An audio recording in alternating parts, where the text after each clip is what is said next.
Good morning dear students.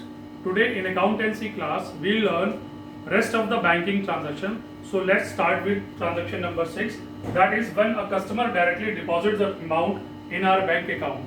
In this you see receiver of the amount is bank, so bank account will be debited, and giver of that amount is customer, so customer's amount will be credited. Next is when a check previously deposited into the bank is dishonored.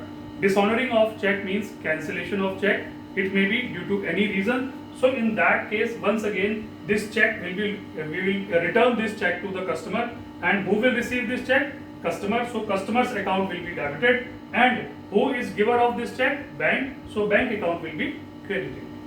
Now next is when payment is made by issue of any check. So when we will make payment to any particular creditor by check, in that case receiver of the amount is that particular creditor, means XYZ. So XYZ's account will be debited, and giver of the check is bank, so bank account will be credited.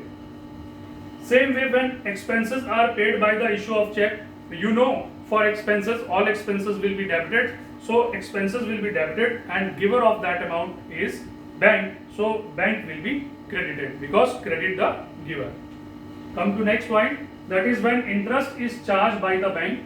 So once again interest is one of the expense, so all expenses will be debited, that is why interest account will be debited, and giver of this amount is again our bank account, so bank will be credited.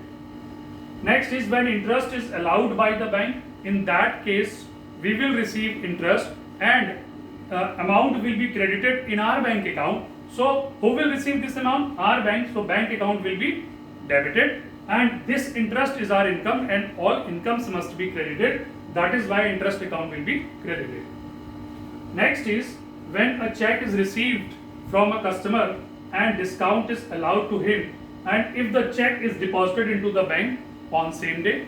So once again we are depositing this check into the bank, so who is receiver of this check? Obviously bank, so debit the receiver, so bank account will be debited, and this discount allowed is our expense and all expenses must be debited, that is why discount allowed will be debited, and we are receiving this check from customer, so who is giver of this check? Obviously customer, so customer's account will be credited.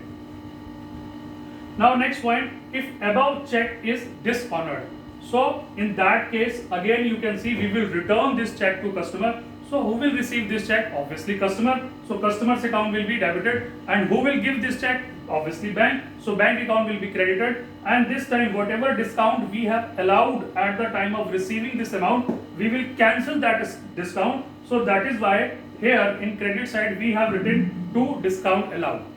So like this we will pass all banking transactions. Okay, thank you.